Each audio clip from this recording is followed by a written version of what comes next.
përcakton luftë. Lufta që po ndodh aktualisht sot midis Perëndimit dhe Rusisë, sepse lufta po ndodh midis Perëndimit dhe Rusisë, po zhvillohet në Ukrainë me anë të ukrainësve. Pra Ukraina po bën proksin, pra për këtë jemi të vetëdijshëm gjithë. Është një luftë për çështje parimesh dhe konceptesh. Pra Rusia po ofron një luftë parimesh dhe konceptesh të ndryshme. Ndërsa Perëndimi ka një luftë parimesh dhe konceptesh tjera, një luftë në cilën të gjitha luftat që ka bërë Perëndimi nga mbarimi i luftës botërore deri më sot kanë qenë pa një objektiv strategjik. Le të marrim më të fundit luftën e Irakut në 2003-shin. Të rrëzojmë, u rrëzua nga pushteti Saddam Husseini dhe Bushi doli dhe tha që mission accomplished. Ndërkohë që për këtë mission accomplished, për këto muaj të cilët ndodhi kjo përplasje, ushtria amerikane humbi vetëm 74 veta. Ndërsa nga momenti që deklaroi mission accomplished deri në momentin që u tërhoqën trupat, 5600 ushtarak të vrarë. Pra, nuk ka pasur asnjë strategji për çështjen e luftës, nuk ka konceptin e strategjisë luftës. Ngërsa rusët kanë një koncept strategjik, demilitarizim të kësaj, dhe po ecin drejt kësaj demilitarizimi. Dhe koncepti ka të bëjë kur sulmon pjesa tjetër, pra hajtë të sulmojmë siç sulmon Izraeli të shkatërrojmë gjithçka, kurse këta me goditje kirurgjikale, pra po mundohet të japi potës tjetër një lloj koncepti të ndryshëm. Në rast se nuk e kuptojmë konceptin në cilin ata funksionojnë, neve kemi të vazhduar gjithnjë të ecim në rrugë të gabuar dhe nuk do mundemi asnjëherë as të fitojmë dhe as të shkojmë drejt një paqe. Cili mund të jetë skenari dritan i takimit Trump-Putin? Unë nuk mendoj që ka një skenar. I cili me thënë drejtën duket sikur po shtyhet dhe kjo sipas medjave, sepse Marco Rubio dhe Lavrov ende nuk kanë bërë atë takimin paraprak për cilin... Nuk është përcaktuar një takim, nuk po shtyhet. Ka pasur një bisedë telefonike midis Marco Rubios dhe Lavrovit, po. Të deklaruar nga të dyja palët. Në këtë bisedë nuk është biseduar për një takim ndërmjet tyre të dyve, po është biseduar për çështje të tjera që kanë të bëjnë me takimin Putinit dhe Trumpit. Pra nuk është lënë takimi dhe u la takimi dhe u shty. Atëherë do themi që u shty, pra nuk po ndodh. Në momentin që do lihet një takim, unë mendoj që takimi dhe është përcaktuar në bisedën e tyre që takimet midis Marco Rubios dhe Lavrovit do të ndodhin në Moskë. Pra Marco Rubio do të shtojë drejt Moskës. Rubio do shkojë në Moskë për të rënë dakord për të biseduar për mënyrën se si. Unë nuk besoj që atje do të kemi ndonjë bisedë të madhe në Hungari. Ajo çka po ndodh në Ukrainë, në Hungari dhe çfarë do ndodhi në Hungari ka të bëjë më shumë me PR-in politik që i nevojitet dhe kohën që i nevojitet një lloj armë pushimi që Trumpit i nevojitet tashmë për politikë të brendshme. Por i nevojitet edhe Putinit kjo ta përdori këtë kundër Evropës. Pra Evropa është ajo që po bën këtë koalicionin e të vullnetshme, që po i fryn kësaj për të vajtur në luftë me Rusinë, dhe ndërkohë që ti organizon një bisedim me Trumpin, automatikisht kjo e ftof Evropën nga çdo lloj ndërhyrje. Pse? E ftof Evropën sepse kur Evropa po ndërhyn atje me shpresën që nesër Amerika të mbështesi Evropën, pra t'i ruaj shpinën, po ndërkohë që kjo Amerika ulet me Rusinë, atëherë kjo shpinë është e paruajtur. Po, herën e fundit kur ishim dritant, kur ndodhi takimi në Alask, Trump u rikthye në Shtetet Bashkuara të Amerikës, në Shtëpinë e Bardhë kishte të ftuar liderët kryesorë le themi të Evropës, Starmer, Macron, Merz, Meloni e tjerë. Atje pam që pavarësisht asaj që Trump në një farë mënyrë ekspozoi që është rënë dakord për një takim me Putinin, u duk sikur jemi drejt një paqe afatgjatë, thoshte Trump, jo një armë pushimi. Ndërhyrja e këtyre koalicionit të vullnetit mirë të europianëve ka bërë që Trump të tërhiqej dhe të linte, le të themi, luftën të vazhdonte dhe të rridhte ashtu siç ishte. Vazhdimi i luftës është në favor të Rusisë në këto kushte, në këto kapacitete dhe në këto kushte që jemi. Nuk është as pak në favor as të Bashkimit Evropian as të NATO-s. NATO dhe Bashkimi Evropian janë duke u demilitarizuar, duke treguar që nuk kanë asnjë kapacitet ushtarak dhe po nxjerrin NATO një organizatë obsolete e cila nuk ka asnjë lloj vlere. Po në këtë aspekt. Po, a di çfarë dritan se kam qejf të ta them këtë se po lexoja tek ekonomist, më duhet The Economist, thot me ritmin e drejtanishëm Putinit do t'i duhen 103 vjet për të pushtuar gjithë Ukrainën. Nuk e di a ke parë. Prandaj është e kam parë, pra për koncept të thash, këta hyn në konceptin kolonialist që të pushtimit të territorëve. Prandaj them janë dy koncepte të ndryshme të cilat luftojnë aktualisht. Perëndimi ka konceptin e marrjes territorit. Pra unë e marr territorin, po ti nuk e kontrollon territorin. Prandaj e dha shembullin e Irakut. E mori territorin e Irakut, po nuk e kontrollonte territorin e Irakut. Dhe degeneroi në një luftë civile, në një shkatërrim dhe në humbje të mëdha. Ky është koncepti në cilin perëndimi funksionon. Pra ta marr territorin dhe themi fitova luftën, në të s'ke fituar si gjë. Ti e fiton luftën kur e kontrollon territorin. Dhe si e kontrollon territorin? Kontrolli i territorit vjen duke eliminuar fuqinë ushtarake të armikut. Dhe kjo është koncepti strategjik i Rusisë, që e kanë vendosur detyrë forcave tyre ushtarake, pra demilitarizimi totalisht i Ukrainës. Ky demilitarizim nesër çfarë do të bëj? Në rast se këta pavarësisht se çfarë lloj llogaritje që ta kanë bërë totalisht gabuar, pra nuk funksionon në atë aspekt siç e kanë bërë këta, të llogaritje, demilitarizimi do të thotë që për një kohë shumë të shkurtër Ukraina të mos ketë më kapacitete ushtarake për të mbajtur. Aktualisht në rast se çdo gazetar që ka shkruar këtë dhe kjo media që ka shkruar këtë, Financial Times, në rast se do të lexuar The Economist. Në rast se do të lexuar atë tjetrën regjia. Para 2 javësh ka pasur një shkrim interesant, për herë të parë ndodhte ky shkrim në Ukrainë, Ukraina Pravda. Ukraina Pravda, e cila është gazetë shtetërore, pra gazetë e qeverisë. Para 2 javësh. Para 2 javësh ka pasur një shkrim shumë interesant, e cila tregonte për çështjen se si ndodhet gjendja e frontit. Dhe ajo thoshte që fronti është në rënje për arsye se thoshte, nuk ka mungesë trupash, duke pasur mungesë trupat. Në të gjithë të dhe ajo merrte Zaporizhen. Kishte vajtur në Zaporizhë dhe thoshte, në këtë zonë e Zaporizhës, pika nga pika, pra pika ushtarake në front, në vijën e frontit, ukrainase nga pika tjetër, ishin me largësi, fillonin nga 300 metra deri në 1800 metra për këtë mungesë. Dhe thoshte në këtë 300 metrash, që është shumë madh, shumë diferenca shumë e madhe 300 metra, sepse ti e ke terrenin e pyllëzuar, hynin me nga 2 dhe me nga 3 forcat ruse dhe kalonin në thellësi. Duke kaluar në thellësi, atëherë ishin evidentuar që forcat ruse me nga 3 veta, që i kemi parë edhe në filmime me nga 3 veta që kanë filluar kalonin këtë territor, pra në këtë hapësirën për 300 metrash, për 500 metrash, për 800 metrash, për 1800 metrash, pra ai fuste dhe kishin arritur të kalonin dhe të evidentonin deri në thellësinë 12 kilometra, në thellësinë 12 kilometra ndodheshin operatorët e dronëve. Dhe pasi evidentonin vendodhjen e operatorëve të dronëve, atëherë jepnin këtë vendodhje forcave ajrore ruse të cilat bombardonin, dhe ka pasur raste që kanë mbritur deri në 25 kilometra ku përcaktonin vendodhjen e artillerisë dhe është goditur edhe artilleria dhe bazat e logjistikës. Prandaj koncepti këtë thoshte Ukraina Brafta dhe kushdo mund ta gjejë në Ukraina Pravda këtë para 2 javësh. Pra shkrimi i Ukrainës Pravda nuk është ajo që po thotë Dritani. Dakor, po. E pranojnë ata. Dhe e dyta thoshte problemi më i madh i kësaj lufte është logjistika.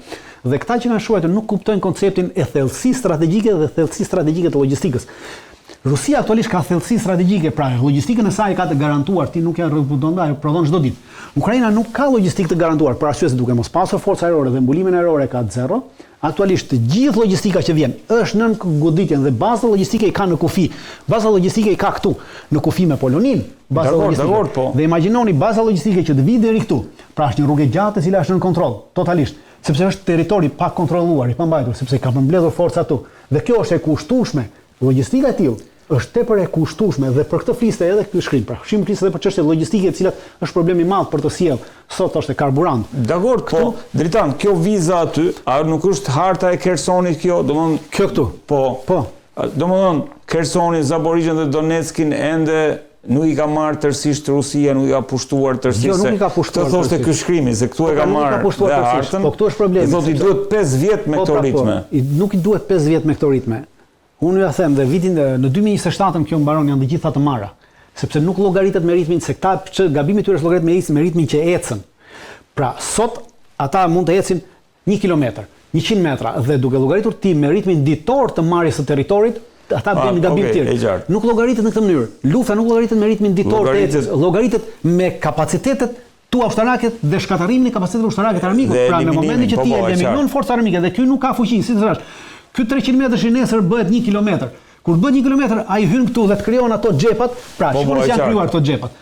Për këtë arsye krijojnë këto xhepat, sepse ti nuk e kapacitetin të mbash frontin në vit, pra unison, dhe ai hyn dhe të krijon këto xhepat ose thesat operativ që quhen ose xhep operativ, që quhet në terminologjinë ushtarake.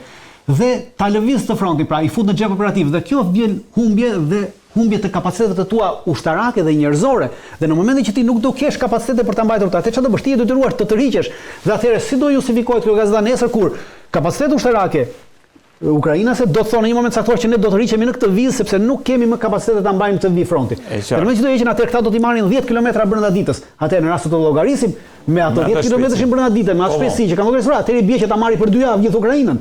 Pra, kanë them, konceptin në cilin ata bazojnë, është një koncept propagandistik për të krijuar idenë se Rusia nuk ka kapacitete, nuk ka fuqi. Është më shumë për PR të brendshëm politik të Evropës për të bindur qytetarët evropianë që shiko, Rusia s'ka fuqi, po të kishte fuqi do i kishte marrë. Pra ajo nuk e merr dot. Qëllimi i Rusisë në këtë aspekt nuk është marrja e territorit dhe asnjëherë s'ka pasur interes për marrjen e territorit të Ukrainës, sepse nuk e mban dot territorin e Ukrainës. Sepse në rast se do ta mbajë territorin e Ukrainës, duhet të angazhojë gjithë popullin e saj. Por rusët e kanë parë historinë gjithnjë si një çështje për nga cila nxjerrin mësim, kurse perëndimi historinë e ka lexuar dhe e lexon vetëm si për të kaluar kohën, si çështje kalimi kohe. Rusët nuk e hyjnë më këtyre luftrave për arsye se kjo luftë do të sillte një depopulizim, pra një humbje demografike të tyre. Në luftën e dytë botërore, ata humbën 27 milion dhe është një humbje demografike shumë e madhe për një popullat. Një Ukrainë. Dhe tashmë ata nuk të rrezikojnë me që të humbasin edhe 10 milion rus për të marrë dhe për të mbajtur Ukrainën. Pra rusët e shohin historinë si leksion, nuk e shohin si për të ka çështje kalimi kohe. Ne perëndimorët e lexojmë sa bukur themi dhe kaq të aty mbyllemi. Dritan, ndërkohë më bëri përshtypje që në takimin ose në lidhje me vend takimin në Budapest, Zelenski ishte shprehur që është vend i gabuar. Pse ky qëndrim le të themi i Zelenskit? Sepse prej fillimit Zelenski ka pasur përplasje me Budapestin, pra me Viktor Orbanin. Disa herë i ka ndaluar edhe çështjet e gazit, pra gazin që vjen nga Rusia që merr ata e ka ndaluar, 2-3 herë kanë sabotuar tubacionin e gazit që vjen andej, pra problemet për arsye se Hungaria ka qenë gjithnjë kundra kësaj lufte dhe ka deklaruar dhe nuk ka lejuar që nga momenti i fillimit të luftës deri në këtë moment që po flasim bashkë, nuk ka lejuar që territori i saj të përdoret për të çuar ndihma ushtarake në Ukrainë dhe as të përdoret si bazë për logjistike për Ukrainën. Pra, përplasja e tyre është përplasje politike, por është edhe përplasje etnike. Për arsye se Ukraina ka një pjesë të territorit të Hungarisë të banuar me qytetarë hungarez, për cilën Hungaria ka kundërshtuar prej fillimit që të mos merren qytetarët hungarez, ata që janë me pasaporta, sepse Hungaria i ka pajisur me pasaporta hungareze qytetarët ata etnitetin hungarez që jeton në Ukrainë dhe ka kërkuar që duke qenë se janë edhe qytetarë hungarez të mos merren me dhunë dhe të çohen në vijën e frontit në luftë kundër Rusisë. Ukraina nuk e ka marrë parasysh dhe ka pasur edhe përplasje disa herë në këtë aspekt. Prandaj që e quan të gabuar për arsye se nuk mundet të ndikojë dhe nuk ka asnjë lloj kapaciteti ndikimi dhe nuk ka në Hungari, nuk ka as komunitet ukrainas jeton atje me cilin do mund nesër të organizonte qoftë edhe një protestë për syefaqe. Ndërkohë Dritan Endri Bezrukov, një ish agent rus, e ka parajmuar Putinin që të mos udhtojë drejt Budapestit për të takuar Trumpin, sepse mund të vritet nga britanikët. Pra ka një komplot nga britanikët për ta... Unë mendoj që këto janë të pa baza. Jo, sigurisht, të qarkullojnë për media, por jo, ideja është sa i garantuar... Unë nuk mendoj që britanikët së dikush tjetër do të guxonte që të bënin këtë gjë të tillë, pra vrasjen e presidentit të Rusisë në këtë aspekt, pra arsye se automatikisht kjo do të cënonte pra vrasja e presidentit të Rusisë nga çdo lloj vendi e ndodhur në Bashkimin Evropian, automatikisht do të kalonte në një luftë të tretë dhe do të thoshte që Rusia në këtë moment do të përdorte raketet e saj bërthamore, për arsye se në doktrinën e saj e ka që në momentin që cënohet pika 9, pika 19, se mbaj më të mirë tash i cila është doktrinës nukleare ruse, përcakton qartësisht që thotë që në momentin që cënohet ekzistenca e shtetit rus, pra ekzistenca e shtetit rus, edhe në formë konvencionale, pra edhe në formë konvencionale dhe vrasja e një udhëheci është çështje konvencionale, pra, atëherë në këtë moment Rusia përdor raketat e saj bërthamore ndaj atyre që ka pjesë të doktrinës së saj dhe askush nuk do të hynte kësaj dhe nuk i leverdiste kësaj dhe në këtë moment që do të ndodhte Evropës nuk do t'i dilte dhe Amerikës nuk do t'i dilte për zot Anglisë nuk do t'i dilte për zot as Amerika në rast se kjo do ndodhte. Po unë nuk besoj që kjo do ndodhi. To janë skenare imagjinare, nuk janë skenare mediatike. Unë mendoj që nuk do ndodhi gjë të tillë dhe anglezët besoj që në këtë për sa kohë Trumpi e ka kërkuar takimin atje, pra është propozimi i Trumpit, nuk është propozimi i Putinit. Dhe Trumpi në këtë moment jemi sërish me gazën, pra ka vendosur fytyrën e tij në këtë aspekt. Besoj që në këtë aspekt administrata amerikane e ka bërë të qartë administratës angleze që çdo lloj veprimi nga ana juaj që do të cënonte jetën e këtij personi, atëherë do të kishte një abandonim total dhe do të ishit vetëm. Dhe në këtë vetmi, atëherë Anglia ishte e mbaruar, pasi nuk ka asnjë kapacitet ushtarak të përballet me një kundërpërgjigje tash për ushtarake të Rusisë ndaj Anglisë. Pra Anglia është një vend i mbaruar, totalisht i shkatarruar. Dhe nuk besoj që do të hynin kësaj. Normalisht që këto bëhen për arsye pastaj për të ngritur idenë që kjo është në rrezik edhe të anullohet takimi. Pra qëllimi është për herë të parë në fakt Putini shkon te një vend i BE-s. Po sepse tashmë është ofruar, nuk është ai ka, shiko, deri para fillimit të luftës sa herë që Putini është ftuar në Bashkimin Evropian ka vajtur. Putini nuk e ka parë problem, nuk e ka pasur problem. Ka marrë pjesë sa herë kanë ftuar edhe në konferencat për siguri të Miniut. Ai ka marrë pjesë. Pra nuk ka pasur problem. Gjithnjë ka vajtur në mirëbesim. Bullgaria ishte vetë ofruar. Bullgaria është vetë ofruar për arsye sepse Bullgaria e ka parë. Pra, shikoni, prandaj thash, ka shumë vende evropiane të cilët po shohin që kjo luftë është e humbur në Ukrainë. Dhe atëherë, hajde të zëm një vend në këtë tavolinën sadopak, edhe si figurant, sepse nesër po ndryshon sistemi i sigurisë të botës, pra koncepti i ri i sigurisë, arkitektura e sigurisë. Dhe ata kanë dalë me deklaratën, pra ishte shumë interesante deklarata e ministrit të jashtëm të Bullgarisë, i cili tha që sa herë që do bëhet llaf për paqe, ne nuk e pengojmë atë dhe do ta mbështesim atë. Pra, kjo i hap rrugën që nesër ju takimin mund ta bëni edhe në Bullgari. Ndërkohë që Bullgaria nuk ka kufi me Hungarinë, por ama i pretendon t'i kalon nga Bullgaria në Serbi dhe nga Serbia në Hungari. Pra e kuptoni dhe kjo i ka po, pse është bërë kjo deklaratë? Është bërë kjo deklaratë për t'i paraprirë një deklaratë nesër të von der Leyen, e cila nesër mund dalë dhe thotë si kryetari i Komisionit Evropian, që urdhëron të gjitha vendet e Bashkimit Evropian të mbyllin hapësirën ajrore për çdo fluturim rus. Dhe ky i ka paraprirë kësaj. Ndërkohë Macron është shprehur dritan që çdo bisedë midis Trump dhe Putin ku do flitet për Ukrainën, aty duhet të jetë dhe presidenti i Ukrainës, dhe nëse do flitet për Europën, aty duhet të jetë edhe Europa. Përndryshe, nuk ka asnjë vlerë dhe jo rastësisht kemi takim sërish dhe Zelenskin të pranishëm te ky koalicioni i është e njëjta retorikë të cilët përdoren përpara takimit të pra nuk ndryshon vetëm mënyra e renditjes të fjalëve. Po të shikoni, ka të njëjtën deklaratë përpara Alaskës. E vërtetë është. Dhe ndryshon vetëm mënyra e renditjes të fjalëve, po nuk ndryshon deklarata. Pra të njëjtën deklaratë pati Macroni edhe për Alaskën. U bë Alaska dhe pastaj vajte dhe rrinte si një nxënës para një mësuesi atje. Dhe priste çfarë do i thoshte mësuesi, që u solle mirë apo nuk u solle keq. Trump nuk vendosi asgjë me Putinin për ne nuk e dim çka kanë vendosur. Pra duhet kemi një parasysh. Unë nuk besoj që në Alaska kanë biseduar për Ukrainën, pra kanë pasur bisedime të tjera. E ke thënë në fakt këtë. Dhe tashmë në Ukrainë besoj që mund të flasin. Në Hungari mund të flasin për Ukrainën për arsye sepse duke qenë se bëhet në një vend evropian, do flitet për arkitekturën e re të sigurisë evropiane dhe aziatike. Pra unë besoj që tashmë do të flitet dhe do të flitet edhe për Evropën, edhe për Ukrainën në Hungari. Kurse nuk kam besuar dhe vazhdoj të mos besoj që në Alaskë është folur për Ukrainën në asnjë moment. Në Budapest do të flitet sepse Budapesti e thash në një emision tuaj më parë, është çështje simbolike. Në Budapest u bë një marrëveshje e cila u prish nga perëndimorët. Dhe në Budapest sërish po bëhet e njëjta marrëveshje dhe ku amerikanët tashmë do të hyet me çështje garancie, pra do të flasin për gjëra më të qarta dhe më të haptazi. Dhe sërish evropianët kur të mbarojë kjo, do të hypin sërish, ose do të hypin avionit dhe do të shkojnë në Budapest të takojnë Trumpin atje dhe do t'i rreshtojë sërish siç i rreshtojnë, ose do t'i rreshtojë sërish në Washington dhe do dalin sërish të kënaqur që i priti mësuesi, i priti mirë, ju tha fjalë të mira. Dritan, me këtë kohë takimesh të Donald Trump, unë nuk mbaj mend takime më intensive se ç'po ndodhin në Shtëpinë e Bardhë, po përflitet edhe për një takim me Xi Jinping, me presidentin, le të themi, kinez. Si e vlerëson këtë moment dhe çfarë do të thotë kjo? Kur e lexova në fakt, domthonë e kam çekuar në 2-3 vende sepse mu duk si lajm. Të dyja palët e kanë konfirmuar që do të marrin pjesë në samitin e Azisë në Korenë e Jugut, pra një samit cili ne organizon Korea e Jugut. Po. Këtë rast dhe me ardhen e Trumpit në Shtëpinë e Bardhë me luftën tregtare që Trumpi ka nisur me të gjitha vendet dhe kryesisht edhe ndaj Koreas së Jugut, që vendosi tarifa për 35%, në një moment i vendosi këtyre tarifave 35% ekonomike ndaj të Koreas së Jugut. Korea e Jugut ka pasur një afrimitet shumë të madh me Kinën.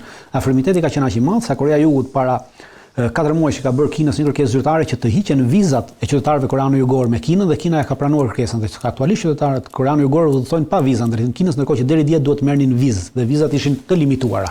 Pra ishin viza po të limituara. Kishte një sasi vizash të caktuara për vit. Ndërsa tashmë e ka hequr. Pra, marrëdhëniet midis Koreas së Jugut dhe Kinës janë përmirësuar ndjeshëm. Dhe edhe presidenti kinez ka deklaruar që do të marrë pjesë në këtë summit. Që është një sinjal po thua jo, unë nuk e shoh si i rigrohjes marrëdhënieve me. Unë e shoh si një gjë që Trumpi dikush do t'i ketë thënë, dhe duke qenë se ka një administratë të madhe dhe ka këshilltarë me shumicë, dhe në administratën Trump ka edhe njerëz të mençur sa duash, përveç budallëve me shumicë, budallëve të volitshëm që janë kudo, ka edhe njerëz të mençur sa duash, cilët e kanë kuptuar që në rast se ky afrimitet i madh midis Koreas së Jugut dhe Kinës do të sjellin nesër rrezikimin e lëvizjes së bazave ushtarake amerikane në Korenë e Veriut. Dhe humbjen e prezencës strategjike, ushtarake dhe politike dhe geopolitike të Amerikës në detrat e Koreas së Veriut dhe në detrat e Kinës. Prandaj, i është sugjeruar një qasje më ulët, qasje më ngrohtë, më afërt, në mënyrë që të mbajë këtë, sepse kjo mund të rrezikojë në prishje shumë të mëdha. Pra, nga kjo, çdo lloj prishje, çdo lloj përplasje mund të çojë në vetëm Shtetet Bashkuara të Amerikës dalin të humbura. Kinezët nuk dalin të humbur në këtë aspekt. Prandaj, unë besoj që i kanë sugjeruar në mënyrë të mençur, ashtu siç duhet të thënë, presidenti i Amerikës që të marrë një qasje tjetër ndaj asaj, dhe besoj që nuk ka nga të dyja palët një deklaratë zyrtare që po palët kanë pranuar të takohen, por ama të dyja palët kanë thënë që po do të marrin pjesë në këtë takim. Pra nuk e kanë refuzuar pjesëmarrjen në këtë takim, do të marrin pjesë në nivel të lartë, pra të dyja palët me nivel president do të marrin pjesë, dhe unë besoj që mund të ketë një takim, nuk besoj që do të ketë një takim të gjatë, mund të jetë një takim sa për sy faqe, pra për të shtrënguar dorën, një takim 5 minutësh, por që sërish do të thyente ato akujt dhe këto akullnajet e mëdha që po ndërtohet dhe që po mundohet perëndimit i frymë të madhe këtyre akullnajeve, për arsye se perëndimit, kryesisht Bashkimi Evropian i intereson çdo lloj prishje e fuqisë dhe gjeostrategjisë amerikane në Azi, në mënyrë që ata pastaj të kontrollojnë Azinë, sepse për tashmë perëndimi evropian ka dalë jashtë loje totalisht. Dhe vetmja mënyrë cilën ta mund mbesin në lojë është nëpërmjet Azisë, me cilën këta vazhdojnë të kenë marrë aleancë me Kinën. Jo, nuk ka aleancë.